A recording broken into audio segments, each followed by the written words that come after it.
सभी युवा मित्र जो इस देश और हमारे प्रदेश का भविष्य बनेंगे। नमस्ते, मैं विनीत बंसोड़ आप सभी को नमन करता हूं। बड़ा ही अच्छा लग रहा है आज इस मंच पे खड़े होकर, क्योंकि ये एक जर्नी जो है इतनी सेटिस्फाइंग रही है, जिसका एक पॉजिटिव रिजल्ट भी मेरी लाइफ में आया है। तो ये जर्नी सेटिस्फाइंग सिर्फ इसीलिए नहीं रही है क्योंकि मैंने इस परीक्षा को में चयनित हुआ हूं मैं, लेकिन सेटिस्फाइंग इसीलिए भी रही है क्योंकि इस परीक्षा के माध्यम से मैं एक बेहतर इंसान बना हूं और मुझे अब ऐसा मौका मिलेगा कि मैं राष्ट्र और अपने प्रदेश के लिए अपना योगदान दे सकूंगा। यहाँ पर उपस्थित सभी पेरेंट्स से मेरी गुजारिश रहेगी कि आप अपने बच्चे, चाहे बेटे हों या बेटियां, उन्हें बेहतर से बेहतर करने के लिए प्रोत्साहित करें ताकि वे भी अपने जीवन में कुछ बहुत बढ़िया अचीव करें और राष्ट्र के लिए योगदान देते रहें।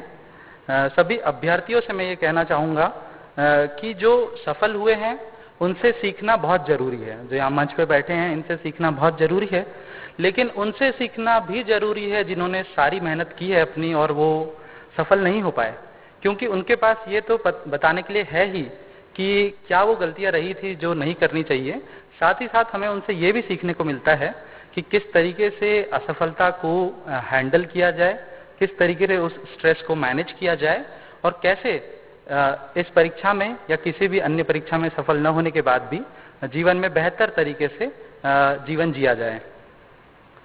सफलता के लिए मेरा मंत्र रहा है कि सेल्फ बिलीफ बहुत जरूरी है, कॉन्फिडेंस होना चाहिए, कंसिस्टेंसी रहनी चाहिए आपकी प्रिपरेशन में, पॉजिटिव लोगों से घिरे रहिए हमेशा, अपने परिवार से, अपने दोस्तों से, हार्ड वर्क करिए, स्मार्ट वर्क करिए, सफलता आपको जरूर मिलेगी। मैं चाहूंगा कि जिस तरीके से इस बार अच्छा रिजल्ट आया है, भविष्य में भी ऐसा अच्छा रिजल्ट आते रहे। माननीय मुख्यमंत्री जी और प्रशासन इसमें हमारी मदद करता रहेगा। अगर आप लोगों को कभी किसी संसाधन की कमी होती है तो भी अपने गोल से मत हिलिए। आप अगर गोल पे टिके रहेंगे तो फॉर श्योर रास्ता निकल आएगा। आज के इस सूचना क्रांति के युग में, डिजिटल इंडिया में, हमारे पास बहुत सारे संसाधनों के रास्ते हैं जिनका आप इस्तेमाल कर सकते हैं और बेहतर पढ़ाई कर बेहतर भविष्य की ओर आगे बढ़ सकते हैं। मैं ये कहना चाहूँगा कि एक ही लाइफ है, जितना बेहतर हो सके इसी लाइफ में कर गुजरिए ताकि आप अपनी लाइफ से सेटिस्फाइड रहें और न कि आपको कोई इस लाइफ से रिग्रेट रहे।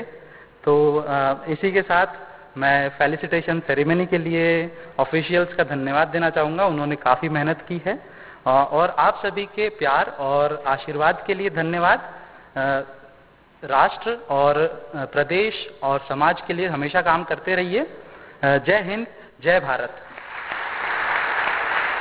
बहुत बहुत धन्यवाद विनीत जी। आपने भी बहुत ही सुंदर तरीके से बताया कि कैसे लक्ष्य निर्धारित करके हम अपनी लक्ष्य की प्राप्ति कर सकते हैं।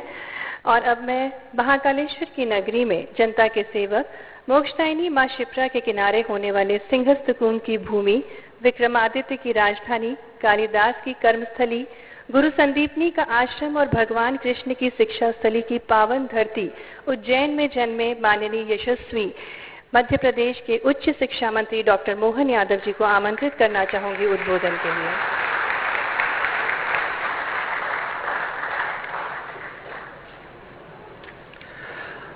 आज का ये एक अलग ही प्रकार का कार्यक्रम है। नवरात्रि की हमारे सब चारों तरफ धूम मची हुई है। माँ दुर्गा के आशीर्वाद से हम शक्ति संचय करके अपने जीवन में नया करें, देश के लिए करें, समाज के लिए करें। लेकिन ऐसे में हमारी अपनी इस युवा शक्ति के लिए नई ऊर्जा के प्रतीक माननीय यशस्वी मुख्यमंत्री के लिए तालियां बजाइए। ये उनका आग्रह है, उनकी कल्पना है कि हमारे अपने बच्चों ने जिस प्रकार से एक तरह से प्रदेश में एक नया रिकॉर्ड बनाया है, और वाकई में उनके जीवन में देखता हूं, हमारे में से आप सब चयनित मित्रों के प्रति भी मैं शुभकामना देता हूं।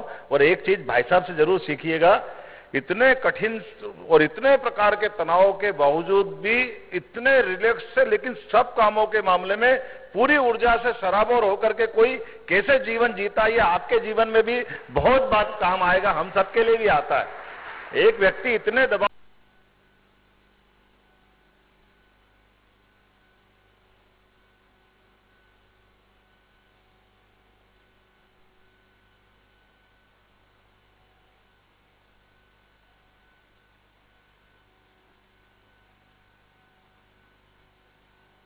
के उठाकर देखूं कि कौन कौन बच्चे कहां से आए। ग्वालियर, भोपाल, जबलपुर, सागर, इंदौर, उज्जैन से तो आते ही, लेकिन आज जो बच्चे निकल करके आए हैं वो सिंगरौली और यहां तक कि अलीराजपुर की बच्ची जो राधिका ने तो अपनी सेकंड रैंक बनाई पूरे देश के अंदर। वाकई ये जो आपकी अपनी कुशल प्रबंधन के बलबूते पर प्रदेश के अंदर, और ये मान के चलिए भाई साहब कि ये अपने सम्राट विक्रमादित्य की नगरी से, मैं उज्जैन से आता हूं, उनको सुशासन के लिए जाना जाता है। ये राजा भोज की नगरी है, हम इनको भी जानते हैं। सम्राट अशोक का अपने मध्य प्रदेश से संबंध आया है, लेकिन शासन की सुव्यवस्थाओं को लेकर के इतनी बड़ी संख्या में हमारे यहां से बच्चे अगर निकल रहे हैं, और ये जो विविध क्षेत्रों से निकल रहे हैं, तो ये एक तरह से मानिए कि विविध प्रकार की विषमताओं का समाप्ति का शुभ संकेत भी हमारे मध्य प्रदेश में आप सबका चयन होना, कि हमारे अपने लिए जिस प्रकार का टैलेंट निकल करके आया है और जिनके भरोसे से हमारी सेवाओं के लिए संघ लोक सेवा आयोग एक तरह से सर्वोच्च संस्थान है, ऐसे में हमारे अपने बच्चे जो विविध प्रकार से निकले हैं, ये देश की सेवा करेंगे। इनके माध्यम से जो इन्होंने अपने मन के भाव को हम सबके बीच बांटा है, और आपने भी अत्यंत व्यस्तता के बीच में से इस चीज के लिए समय निकाला। मैं माननीय मुख्यमंत्री जी को धन्यवाद इस नाते से भी देना चाहूंगा कि अधिकांश बच्चों के जीवन को हम देखें तो वो अधिकांश हमारे गवर्नमेंट कॉलेजों से निकले हुए हैं, हमारे स्कूलों से निकले हुए हैं, हमारे इस परिवेश से निकले, और उनके लिए जीवन में एक तरह से इतने सीमित संसाधनों के बावजूद भी जो उनने छलांग लगाई है, ये हमारे सबके लिए बहुत अलग गर्व की बात है। मैं अपने विभाग के लोगों को भी बधाई देता हूं, और इस अवसर पर जो बच्चे यहाँ बैठे हैं, मैं बताना चाहूंगा कि सीधा प्रसारण और हमारे युवाओं का रजिस्ट्रेशन का हमने विभाग ने निर्णय किया था, तो आज अपना इस कार्यक्रम का प्रसारण लगभग 24 लाख से ज्यादा बच्चे अपने पूरे प्रदेश में देख रहे हैं, जो वो एक तरह से प्रेरणा पाएंगे इस कार्यक्रम से। तो मैं अपनी ओर से विभाग के सभी अधिकारियों को भी बधाई देता हूं और माननीय मुख्यमंत्री को धन्यवाद देता हूं, जो उपचुनाव की मारामारी के बीच भी और नवरात्रि की आज अष्टमी का दिन है, ऐसे में आपने ये इस कार्यक्रम के लिए समय दिया। मैं एक बार फिर सबको बधाई देता हूं। बहुत बहुत धन्यवाद। भारत माता की जय। बहुत बहुत धन्यवाद। मनुष्य जीवन का उद्देश्य 4 प्रकारों के सुखों को प्राप्त करना है: शरीर का सुख, बुद्धि का सुख, मन का सुख और आत्मा का सुख। हमारी शिक्षा व्यवस्था जो कि संस्कार, ज्ञान और कौशल से परिपूर्ण है, बुद्धि के सुख की आधारशिला रखती है। मध्य प्रदेश में युवाओं की प्रतिभा की कोई कमी नहीं है। हमारी युवा पीढ़ी आसमान से तारे तोड़ लाने की भी क्षमता रखती है। यह कहना है हमारे प्रिय माननीय यशस्वी मुख्यमंत्री जी श्री शिवराज सिंह चौहान जी का। और अब मैं आमंत्रित करना चाहूंगी यशस्वी मुख्यमंत्री जी श्री शिवराज सिंह चौहान जी को उद्बोधन के लिए। तालियों से स्वागत करिए हमारे प्रिय मुख्यमंत्री जी का।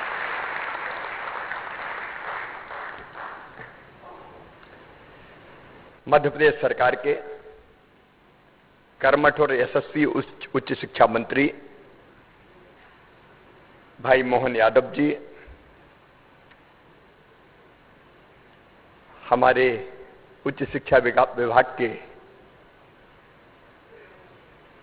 प्रमुख सचिव जी, आज यहां उपस्थित वो सभी माता और पिता जो आज गौरवान्वित भी है, हर्षित भी है और भावुक भी है, और मेरे वो बेटे बेटियां जो आज इस मंच को सुशोभित कर रहे हैं। मैं तो भांजे भांजी कहता हूं, बुरा तो नहीं मानोगे, अब अफसर हो गए हो।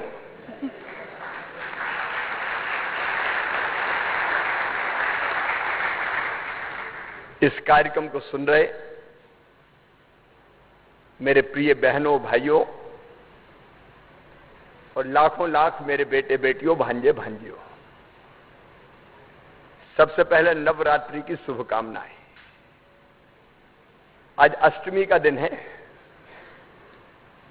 नवरात्रि साधना का पर्व है।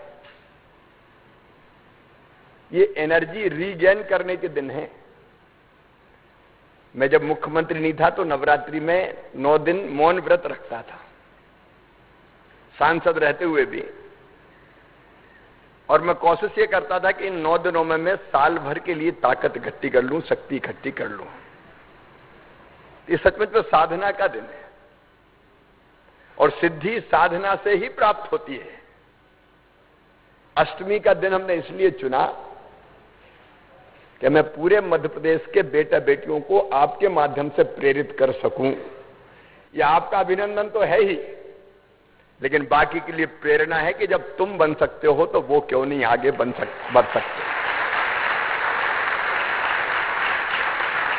जब इन 38 से सफलता प्राप्त की है तो मेरे लाखों बेटा बेटियों तुम भी निराश मत होना। मैं बहुत शुभकामनाएं देता हूं सबको और बड़ी विनम्रता से और दृढ़ता से कहना चाहता हूं कि इन्होंने तो सफलता प्राप्त कर ली, लेकिन जो कोशिश कर रहे हैं निश्चित तौर पर सफल वो भी हो सकते हैं।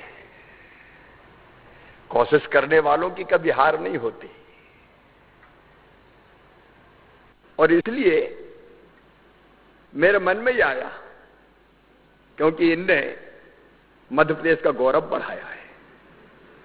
मध्य प्रदेश देश का दिल है, लेकिन तुमने तो प्रदेश का दिल जीत लिया, मध्य प्रदेश का दिल जीत लिया। मैं सचमुच बहुत प्रसन्न हूं। सीना गर्व से थोड़ा चौड़ा हो गया, वैसे तो बड़ा पतला हूं। एक साथ 38 सिलेक्ट हुए यूपीएससी की परीक्षा में। एक नया रिकॉर्ड मध्य प्रदेश ने बनाया है।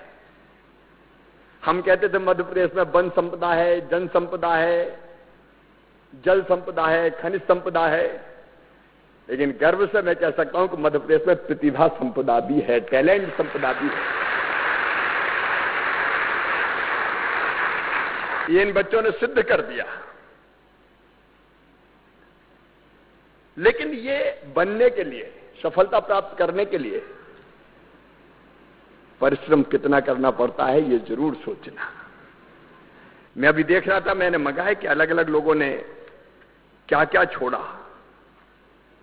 मैं बाकी बच्चों को बताना चाहता हूं।